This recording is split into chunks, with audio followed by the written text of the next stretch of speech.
तो आज के क्लास में हम लोग पढ़ने वाले हैं वही proofs of some important result से क्या को जो कुछ प्रूफ्स बच गए थे, कुछ रिजल्ट का जो प्रूफ था वो बच गया था।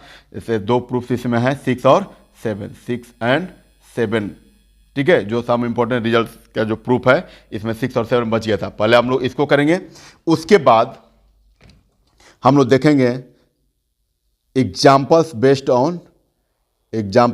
बेस्ड ऑन ट्रायंगल में एंगल जो सम प्रॉपर्टी था, एंगल सम प्रॉपर्टी था, उससे रिलेटेड कुछ एग्जाम्पल्स क्वाड्रेटर से भी रिलेटेड लेंगे, ताकि आपको थ्योरम के साथ साथ सारे जो क्वेश्चंस होते हैं, सारे जो डाउट्स होते हैं वो क्या हो जाए, क्लियर हो जाए, ठीक है। तो आइए फर्स्ट ऑफ टू जो रिमेनिंग रिजल्ट्स है उसको देख लेते हैं। उसके बाद हम लोग क्या करेंगे, उसके बाद जो होता है हम लोग एग्जाम्पल्स में चलेंगे, और एग्जाम्पल्स से मैं उम्मीद करूँगा कि एग्जाम्पल्स से आपको सारे डाउट क्या हो जाएंगे, क्लियर हो जाएंगे। एंगल सम प्रॉपर्टी का यूज कहाँ करना है, इंपॉर्टेंट रिजल्ट का जो यूज होता है वो कहाँ पर करना है, ठीक है। चलिए, तो फर्स्ट ऑफ ऑल हम लोग देखते हैं रिजल्ट नंबर 6 का प्रूफ, ठीक है। रिजल्ट नंबर 6 का प्रूफ, तो यहाँ पर कह रहा है कि साइड BC को जो होता है, साइड BC जो है क्या है, ट्रायंगल ABCD का एक साइड है, जिसको प्रोड्यूस करके D तक ले गया गया है। कहाँ तक ले गया गया है, D तक ले गया गया है, ठीक है। अब कह रहा है कि CE पैरेलल B है। अच्छा, CE पैरेलल का है B है, CE पैरेलल B है, ठीक है। ये वाला लाइन इस लाइन के पैरेलल में है, ठीक है। तो जब ये लाइन दोनों पैरेलल में है तो आपको क्या करना है कि without using the angle sum property, अच्छा आपको एंगल सम प्रॉपर्टी जो होता है नहीं करना है, क्योंकि एंगल सम प्रॉपर्टी करेंगे तो angle 1 plus angle 2 plus angle 3 जो क्या हो जाएगा 180 डिग्री, तो उससे बहुत ईजी हो जाएगा। इसके एंगल सम प्रॉपर्टी के हेल्प से क्या हो जाएगा, बहुत ईजी होगा, बट इसको यूज नहीं करना है। बट कह रहा है ना कि without using the angle sum property, बिना एंगल सम प्रॉपर्टी यूज किए आपको बताना है कि पहले एक दो प्रूफ है इसमें, एक ACD is equal to angle A plus angle D। अच्छा, angle A plus D, angle D नहीं होगा, एंगल D नहीं होगा आपका, यहाँ पर होगा angle ACD is equal to angle A plus angle B, ये होगा, ठीक है। Angle A plus angle B, आपको D नहीं प्रूफ करना है, angle A plus angle B करना है। उसके बाद and deduce that the angle A plus angle B plus angle C is equal to 180 degree, ये दो आपको प्रूफ करना है, ठीक है। ये दो आपको क्या करना है, प्रूफ करना है। तो आइए फर्स्ट ऑफ ऑल हम लोग क्या करेंगे, सॉरी यहाँ पर B लिख दो, ठीक है, B हो गया, ठीक है। तो अब यहाँ से देखिए कि जब ये लाइन CE और पैरेलल होगा BA का, तो कौन कौन सा एंगल इक्वल होगा, angle 2 is equal to angle 5, angle 2 is equal to angle 5। कैसे, तो करस्पॉन्डिंग एंगल से क्या होगा, ये करस्पॉन्डिंग एंगल से इक्वल हो जाएगा। उसके बाद जब हम लोग बात करेंगे तो जब ये वाला लाइन और ये वाला लाइन जब पैरेलल होगा, इस ट्रांसवर्सल लाइन होगा, तो angle 1 is equal to angle 4 भी होगा, angle 1 is equal to angle 4। कैसे, तो alternate interior angle, alternate interior angle, ठीक है। तो पहले यहाँ तक हम लोग करते हैं, ठीक है ना। चलिए इसको B लिख देते हैं। आइए सॉल्यूशन में चलते हैं। सॉल्यूशन में चलेंगे तो क्या होता है, हम लोग लिखेंगे कि when CE parallel AB, CE parallel BA या AB, ठीक है, and AC is a transversal line. देख रहे हैं ना कि ये वाला लाइन और इस लाइन के पैरेलल में है, और AC क्या कर रहा है, ट्रांसवर्सल लाइन का काम कर रहा है। तो इसके द्वारा जो बना एंगल्स होता है उसको हम लोग देख लेते हैं, ठीक है। चलिए, तो लिखेंगे when CE parallel BA and AC is a transversal line, AC is a transversal line, transversal line. तो जब ट्रांसवर्सल लाइन होगा तब आप मेरे को एक बात बताइए कि ये वाला एंगल और सॉरी ये वाला लाइन और ये वाला लाइन दोनों पैरेलल है, और ये ट्रांसवर्सल लाइन हो गया, तो इस साइड का एक एंगल और एक इस साइड का एंगल, ये दोनों का होगा इक्वल होगा बाई अल्टरनेट इंटीरियर एंगल से, बाई अल्टरनेट इंटीरियर एंगल से इक्वल होगा, ठीक है। तो ये इसको लिख भी लेते हैं। So angle 4 is equal to angle 1, angle 4 is equal to angle 1, ये कैसे होगा,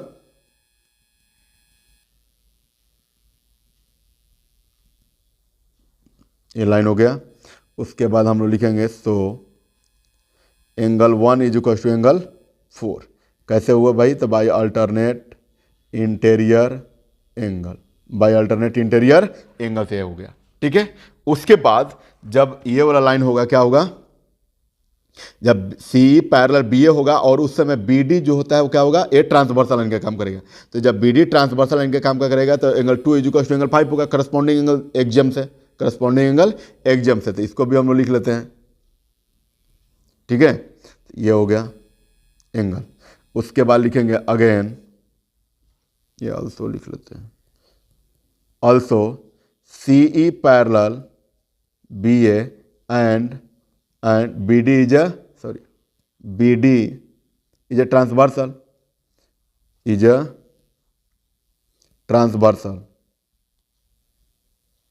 लाइन, ठीक है। तो ट्रांसवर्सल लाइन जब होगा तो एंगल 2 इक्वल टू एंगल क्या होगा, एंगल 5 होगा। कैसे, तो बाई करस्पॉन्डिंग एंगल्स एक्जियम, ठीक है, ये हमारा हो गया। अब हम लोग क्या करेंगे, तो अब हम लोग इसको नाम दे देंगे फर्स्ट और इसको दे सकते हैं सेकेंड, ठीक है। From first and second, from first and second, from first and second. तो फ्रॉम फर्स्ट एंड सेकेंड से हमने क्या देखा,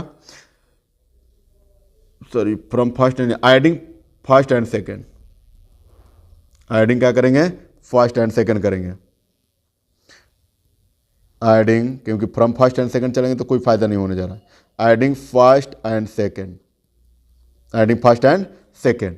तो जब एडिंग फर्स्ट एंड सेकंड करेंगे तो हमको क्या मिलेगा, एलएचएस को एलएचएस तरफ और आरएचएस को आरएचएस तरफ। तो यहाँ से हो जाएगा angle 1 plus angle 2 is equal to angle 4 plus angle 5, angle 4 plus angle 5, ठीक है। तो यहाँ से देखिए कि एंगल 1 प्लस एंगल 2 को हम लोग क्या लिख सकते हैं, एंगल 1 प्लस एंगल 2 को हम लोग क्या लिख सकते हैं, एंगल 1 को ए लिख सकते हैं और एंगल 2 को बी लिख सकते हैं कि नहीं लिख सकते हैं। तो एंगल 1 को लिख सकते हैं ए प्लस एंगल 2 को बी, और एंगल 4 प्लस 5, एंगल 4 प्लस 5 को क्या लिख सकते हैं, एक्सटीरियर एंगल, और एक्सटीरियर एंगल कौन सा होगा, angle A C D, angle A C D, ठीक है। तो इसको लिख सकते हैं एंगल ए सी डी, और एक आपको यही प्रूव करना था, angle A C D equal to क्या होगा, angle A plus angle B. ये हमारा एक प्रूफ हो गया, हेंस प्रूफ्ड, ठीक है। अब आपके पास एक और प्रूफ करना है, angle A plus angle B plus angle C equal to 180 degree, ठीक है। तो हम लोग क्या उठाएंगे कि एंगल 1 और एंगल 2 इसी में है, क्योंकि angle A B C a triangle का ही बात कर रहे हैं, और एंगल 1 और एंगल 2 ऑलरेडी इसमें है, ठीक है ना। तो इसमें हम लोग लेंगे, ये वाला जो पैटर्न होता है इसको हम लोग लेंगे। तो लेंगे अगेन, लिखेंगे again angle 1 plus angle 2 equal to angle 4 plus angle 5, ठीक है। तो यहाँ से जब हमने लिख लिया एंगल 1 इक्वल टू, इसको फिर से एक बार हम लोग लिए तो हम लोग क्या लिख लेंगे यहाँ पर, angle 1 plus angle 2 plus angle 4 plus angle 5। अब हम लोग क्या करेंगे कि इसमें देखिए, इसमें जो होता है 3 कॉमन है, 3 जो होता है इंक्लूड है। तो जब 3 इंक्लूड है ना, 3 इंक्लूड है, तो हम लोग क्या करेंगे कि 3 एंगल को लाने के लिए दोनों साइड से एंगल 3 को ऐड कर सकते हैं, दोनों साइड से एंगल 3 को ऐड कर सकते हैं, क्योंकि देखिए ये 3 इस ट्रायंगल के लिए भी कॉमन है और ये 3 जो होता है ये लीनियर पेयर के लिए भी कॉमन है। तो हम लोग 3 को क्या कर लेंगे, ऐड कर लेंगे बोथ साइड से। लिखेंगे एडिंग √3 ऑन बोथ साइड, ठीक है। तो जब √3 ऐड करेंगे तो क्या होगा, angle 1 plus angle 2 plus angle 3 is equal to angle 4 plus angle 5 plus angle 3, ठीक है। 3 को क्या करना है, दोनों साइड से ऐड करना है। तो अब एक बात बताइए कि एंगल 1 2 3, एंगल 1 2 3, तो इसको हम लोग क्या लिख सकते हैं, angle A plus angle B plus angle C is equal to अब 4 5 और √3 मैं यहाँ पर लिख दिया हूँ, एंगल 3 यहाँ पर हो गया। और एंगल 1 2 3, एंगल 1 2 3 को हम लोग क्या लिख सकते हैं, ए बी सी, ठीक है। अब यहाँ पर 4 5 प्लस 3 है, तो 4 5 प्लस 3 है, तो इसमें कौन कौन सा एंगल होगा, एंगल होगा आपका यहाँ पर एंगल सी, और एक होगा एंगल ए सी डी, क्योंकि 4 5 मिलाकर ए सी डी, 4 5 को मिलाकर exterior angle A C D, और ए 3 जो होता है वो सी हो गया, ठीक है। तो हम लोग यहाँ पर लिखेंगे angle A C D plus angle C plus angle C हो गया। ठीक है, so angle A plus angle B plus angle C is equal to क्या हो गया, ये दोनों एंगल जरा देखिए, एंगल सी पहले लिख लेते हैं plus angle A C D. अब जरा देखिए कि एक ट्रिएंगल ए बी सी जो होता है एक ट्रिएंगल है, और ट्रिएंगल का ऑल एंगल का जो सम होता है वो कितने डिग्री होता है, 180 डिग्री, 180 डिग्री। तो जब 180 degree by angle sum property से होता है तो इसका प्लस में हम लोग क्या लिख सकते हैं, इसके प्लस में हम लोग क्या लिख सकते हैं, ए बी 180 लिख सकते हैं। बट यहां पर जो C A plus A C D, C A plus A C D, C A sorry angle C और plus angle A C D, ये दोनों एंगल को ऐड करके हम लोग क्या कर एक लीनियर पेयर कर सकते हैं, क्या कर लेंगे, एक लीनियर पेयर। और लीनियर पेयर एग्जाम के थ्रू हम लोग क्या होता है, हमेशा जो एंगल्स का फॉर्मेशन होता है वो कितना डिग्री होता है, 180 डिग्री का। क्योंकि आपको पता है कि एक लाइन अगर हो तो मान लीजिए कि यहाँ से हमने कर लिया बी डी एक लाइन है, बी सी डी ये लाइन, और इस लाइन पर कौन कौन सा लाइन स्टैंड है, तो लाइन स्टैंड है एंगल ए सी और सॉरी साइड ए सी और सी। तो इसके द्वारा बना हुआ एंगल 3 4 5 जो होता है वो कितने डिग्री एंगल फॉर्मेशन करेगा, 180 डिग्री, क्योंकि लीनियर पेयर है 180 degree. So now angle A plus angle B plus angle C is equal to क्या होगा, ये दोनों को एंगल सी और एंगल ए सी डी को मिलाकर क्या हो जाएगा, ये हो जाएगा 180 डिग्री। कितना होगा, 180 डिग्री। और यही आपको क्या करना था, सेकेंड टाइम वाला जो प्रूफ है इसको प्रूफ करना था। ठीक है, angle A plus B plus angle C is equal to कितना डिग्री होगा, 180 डिग्री, और यही आपको प्रूफ करना था। और पहले वाला में करना था कि angle A C D is equal to क्या होगा, angle A plus angle B, मतलब एंगल ए सी डी, ये वाला जो एक्सटीरियर एंगल होगा क्या होगा, अपोजिट इंटीरियर एंगल के सम के इक्वल में होता है। तो इसी को हमने क्या कर दिया, दोनों को दिखा दिया। ठीक है, यहाँ पर हैंस प्रूफ लिखेंगे, लिखेंगे हैंस प्रूफ्ड, हैंस प्रूफ्ड, ये हो गया। ठीक है, आई होप आप लोगों को अच्छे से समझ में आया होगा। ठीक है, चलिए रिमेनिंग लास्ट जो होता है रिजल्ट 7 रिजल्ट नंबर को हम लोग देखकर उसके बाद हम लोग क्वेश्चन की तरफ मूव करेंगे, जो एग्जाम्पल्स बेस्ड होगा एंगल सम प्रॉपर्टी पर। जो एग्जाम्पल्स किस पर होगा, बेस्ट एंगल सम प्रॉपर्टी पर। ठीक है, तो ये लास्ट हमारा रिजल्ट था, इंपॉर्टेंट रिजल्ट जो 7 है। इसको हम लोग देखने के बाद हम लोग आएंगे किस पर, एग्जाम्पल्स पर। ठीक है, और जो एग्जाम्पल्स होगा एंगल सम प्रॉपर्टी पर, कुछ क्वेश्चन जो होते हैं क्वाड्रेटर से भी रिलेटेड होगा। ठीक है, चलिए ये एग्जाम्पल्स मैं इसलिए आप लोगों को ले रहा हूं ताकि आपको कंसेप्ट समझने में क्या हो, कंसेप्ट जो समझना ना हो, कंसेप्ट समझने में आपको इजी हो एवं सहूलियत हो। ठीक है, चलिए आइए इसको हम लोग सॉल्यूशन करेंगे।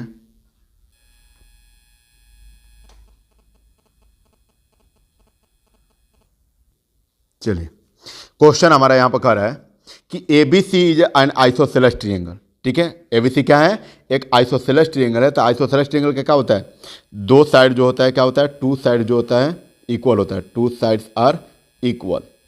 ठीक है, यहां पर कह भी रहा है कि A B is equal to क्या है, ए सी है, A B is equal to क्या है, ए सी है। ठीक है, A B is equal to क्या है, ए सी है। आपको दिया हुआ है कि ए बी सी जो ट्रायंगल है वो आइसोसेलेस ट्रायंगल है, in which A B is equal to A C ये गिवन है।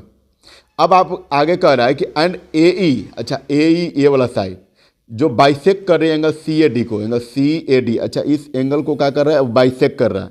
तो बाइसेक्ट करने का मतलब कि divided into two equal part, मतलब ये वाला एंगल और ये वाला एंगल क्या होगा आपका, इक्वल होगा। ठीक है, अगर मैं बात करूं एंगल 1 और एंगल 2 तो ये एंगल 1 और एंगल 2 क्या होगा, इक्वल होगा। क्यों, क्योंकि ए जो होता है angle A C A D angle को क्या कर रहा है, वो बाइसेक्ट कर रहा है। क्या कर रहा है, बाइसेक्ट कर रहा है। तो अब आपको प्रूफ क्या करना है, तब आपको प्रूफ करना है क्या, कि ए ई जो पैरेलल होगा वो क्या होगा, बीसी के पैरेलल में होगा। ए ई जो होगा वो क्या होगा, बीसी के पैरेलल में होगा। ए ये वाला जो ए है और बीसी के पैरेलल में होगा। तो एक बात बताइए कि जब भी पैरेलल लाइन को हमको प्रूफ करना होता है तो हमको उससे क्या चाहिए, कब कब कह सकते हैं कि वो दोनों लाइन पैरेलल होगा, जब अल्टरनेट इंटीरियर एंगल जो होता है वो इक्वल हो जाए, अल्टरनेट एक्सटीरियर एंगल जो होता है वो इक्वल हो जाए, या फिर करस्पॉन्डिंग एंगल जो होता है अगर उसको हम लोग दिखा देंगे वो इक्वल है, तो हम लोग कह सकते हैं कि ये तीनों में से कोई भी अगर एक रीजन मिल जाता है, so now you can say that the given lines A E parallel BC, है ना। तो अब आइए हम लोग बात करते हैं कि अल्टरनेट इंटीरियर एंगल या अल्टरनेट एक्सटीरियर एंगल, ठीक है, या करस्पॉन्डिंग एंगल। तो अल्टरनेट इंटीरियर और एक्सटीरियर एंगल तो इसमें लगेगा नहीं, क्योंकि ये दोनों लाइन क्या है, पैरेलल है यहाँ से।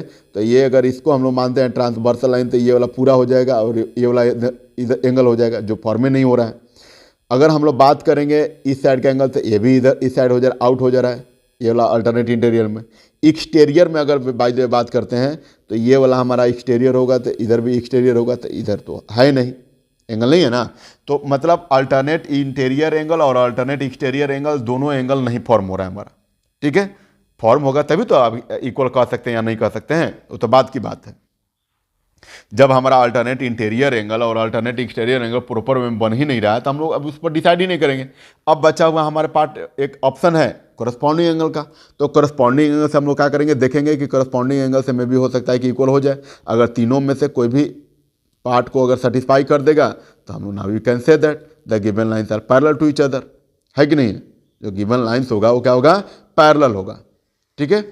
चलिए आइए, तो अब इसको हम लोग करेंगे, तो देख लेंगे करस्पॉन्डिंग एंगल से। तो एक बात बताइए कि ये वाला एंगल और इस एंगल के इक्वल में होगा कि नहीं होगा, होगा ना। जब ये वाला लाइन इस एंगल के इक्वल में अगर हम लोग दिखा देंगे, so we can say that the given angles are corresponding angle से इक्वल होगा। और करस्पॉन्डिंग एंगल जो होता है तभी ना पॉसिबल है जब दो लाइन को एक ट्रांसवर्सल लाइन इंटरसेक्ट कर जाए। जब दो लाइन को क्या कर जाए, दो पैरेलल लाइन को एक ट्रांसवर्सल लाइन इंटरसेक्ट कर जाए, so now we can say that the given lines are parallel to each other. जो गिवन लाइन्स होता है वो क्या होगा, पैरेलल टू ईच अदर होगा, ठीक है। तो इसका मतलब यहाँ से करस्पॉन्डिंग एंगल ये काम करेगा हमारा, ठीक है। चलिए, अब जो करस्पॉन्डिंग एंगल बात करेगा, तब हम लोग देखेंगे कि इसमें क्वेश्चन में क्या क्या गिवन है, ठीक है। इसको इरेज कर लेने दीजिए। चलिए, तो यहां पर अब हम लोग देखेंगे क्या, तो हम लोग बात करेंगे फर्स्ट ऑफ ऑल जो गिवन है उसको। तो चलेंगे, लिखेंगे गिवन में। तो गिवन में क्या दिया हुआ है, ABC is an isosceles triangle, isosceles triangle in which आपको क्या दिया हुआ है, AB is equals to AC दिया हुआ है, AB is equals to AC दिया हुआ है, ठीक है। अब हम लोग चलेंगे इन ट्रिएंगल ABC, इन ट्रिएंगल ABC, तो जब ABC में चलेंगे तो आपको क्या करना है, आपके पास क्या दिया हुआ है, तो ABC में जो दिया हुआ है angle AB is equal to angle AC, angle AB is equal to क्या दिया हुआ है, एंगल AC, ठीक है, एक गिवन है, ठीक है। उसके बाद angle B is equal to angle C होगा, क्योंकि ये वाला साइड जो होता है अगर इक्वल है तो इसके अपोजिट एंगल्स जो होते हैं वो भी, अपोजिट साइड्स के अपोजिट एंगल वो भी इक्वल होते हैं।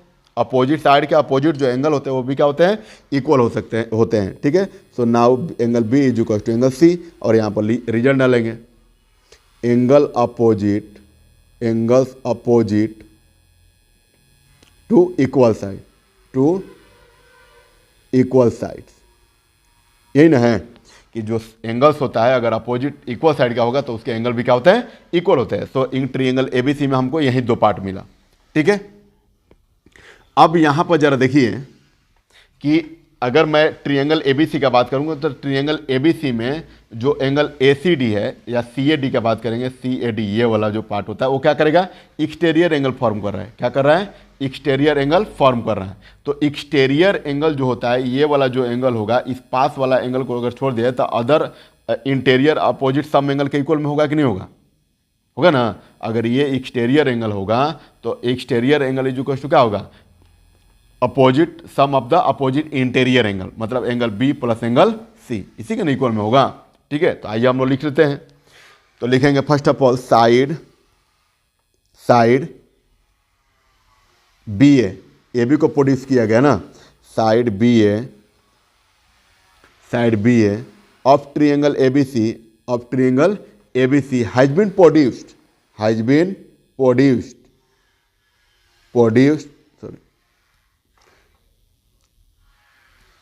प्रोड्यूस्ड टू D, प्रोड्यूस कहाँ किया गया, AB साइड को D तक प्रोड्यूस किया गया है, ठीक है। By using exterior angle, by using exterior angle theorem, exterior angle, ठीक है। तो एक्सटीरियर एंगल थ्योरम जब हम लोग अप्लाई करेंगे तो आपको क्या मिलेगा, एंगल CAD, एंगल CAD, क्योंकि अगर बाय द वे अगर इस ट्रायंगल को मैं रिमूव करूँ ऐसे, ठीक है, तो ये वाला होगा हमारा कौन सा, अगर बाय द वे अगर मैं ABC अगर ले रहा हूँ, ठीक है, सॉरी AB और C ले रहा हूँ, तो इस AB साइड को BA साइड को क्या करेगा, D तक प्रोड्यूस किया गया है, तो एक्सटीरियर एंगल यही ना बनेगा। और ये एक्सटीरियर एंगल जो होता है किस इसके अपोजिट इंटीरियर एंगल के सम के इक्वल में होगा, मतलब angle B plus angle C is equal to angle CAD। समझ में आया, ठीक है। चलिए तो इसको हम लोग लिख लेंगे, angle CAD is equal to क्या होगा, angle B plus angle C by exterior angle theorem से। अब एक बात बताइए मेरे को, CAD कहाँ पर है, CAD, तो ये दो एंगल है, इसमें कौन कौन सा, एक है DAE, एक है आपका DAE, और प्लस एंगल क्या होगा CAE, ये दोनों एंगल इक्वल एंगल है, ध्यान में रखिएगा, is equal to angle B plus angle, अच्छा देखिए कि C है, C के जगह पर मैं B कर दूं, C के जगह पर मैं B कर दूंगा, तो C के जगह पर मैं B कर दिया, ठीक है। कैसे भाई, तो AE जो होता है ना बाइसेक्ट किया, AE जो होता है बाइसेक्ट एंगल CAD, एंड ये जो होता है ना बाइसेक्ट करने की वजह से हमने इसको लिख दिया। अब ये दूसरा बात एक इसके लिए, तो ये क्या हो गया, तो ये हो गया कि दिया हुआ है angle B is equal to angle C, ठीक है, इसलिए हमने B के जगह पर B ही पुट कर लिया। तो ये क्या हो गया आपका, तो ये आपका हो गया DAE, angle DAE plus CAE को भी DAE हम लोग लिख सकते हैं, CAE को भी DAE लिख सकते हैं, क्यों, क्योंकि ये वाला एंगल और ये वाला दोनों एंगल इक्वल ही हैं, तो इक्वल है तो इसको भी लिख सकते हैं CAE, sorry CAE is equal to B angle B plus angle B is equal to angle B। अब यहाँ से जो होता है, सॉरी CAE नहीं यार, DAE ना,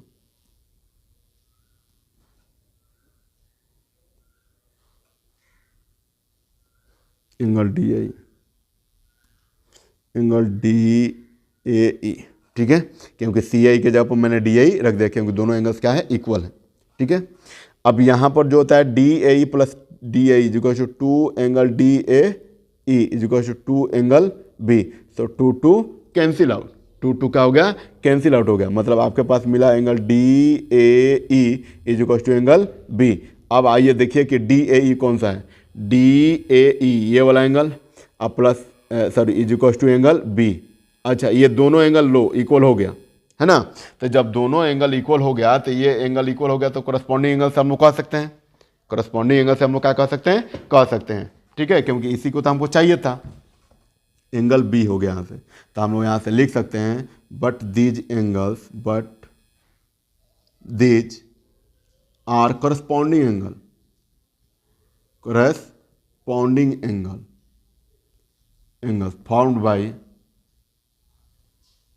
formed by lines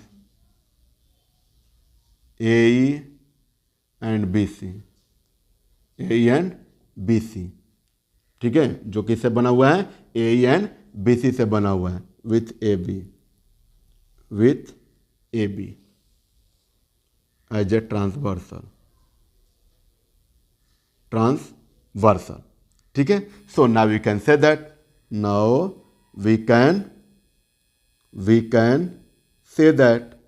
say that what, जब ये दोनों एंगल क्या हो गया, करस्पॉन्डिंग एंगल हो गया, तो करस्पॉन्डिंग एंगल तभी ना पॉसिबल है जब BD क्या हो जाए या AB क्या हो जाए, ट्रांसवर्सल लाइन का काम कर जाए। जब ट्रांसवर्सल लाइन का काम कर जाएगा, ट्रांसवर्सल लाइन का काम कर जाएगा, तो इसके द्वारा बना हुआ जो एंगल होगा वो क्या होगा, करस्पॉन्डिंग एंगल से इक्वल हो जाएगा। और जब करस्पॉन्डिंग एंगल हो गया तो now you can say that AB parallel क्या होगा, सॉरी AE ना, लाइन जो होता है AE है, कहाँ AE, अच्छा AE parallel BC, we can say that AE parallel B C, यही पैरेलल बी सी, और यही हमें क्या करना था, प्रूफ करना था। सो हेंस प्रूव्ड, हेंस क्या हो गया, प्रूव्ड हो गया। ठीक है, तो आई होप आपको दोनों जो रिजल्ट्स होते हैं, रिमेनिंग दो रिजल्ट्स हैं 6 और 7, आपको समझ में आया होगा। ठीक है, अब नेक्स्ट क्लासेस में हम लोग पढ़ेंगे problems, examples based on some angle property of a triangle और क्वाड्रेटर आल्सो। ठीक है, जिससे कि आपको जितनी भी डाउट्स थे, बाय द वे अगर थ्योरम पढ़ाते समय किसी तरह का कोई प्रॉब्लम हुआ होगा तो उस थ्योरम के हेल्प से जितने भी क्वेश्चंस होते हैं, जितने भी एग्जांपल्स होते हैं, उसको सबको क्या होगा, सबको आप लोगों को मैं क्लियर कर दूंगा। ठीक है, विथ एग्जांपल्स के हेल्प से, विथ क्या होगा, एग्जांपल्स के हेल्प से। चलिए, तो आज के लिए इतना ही। Thank you.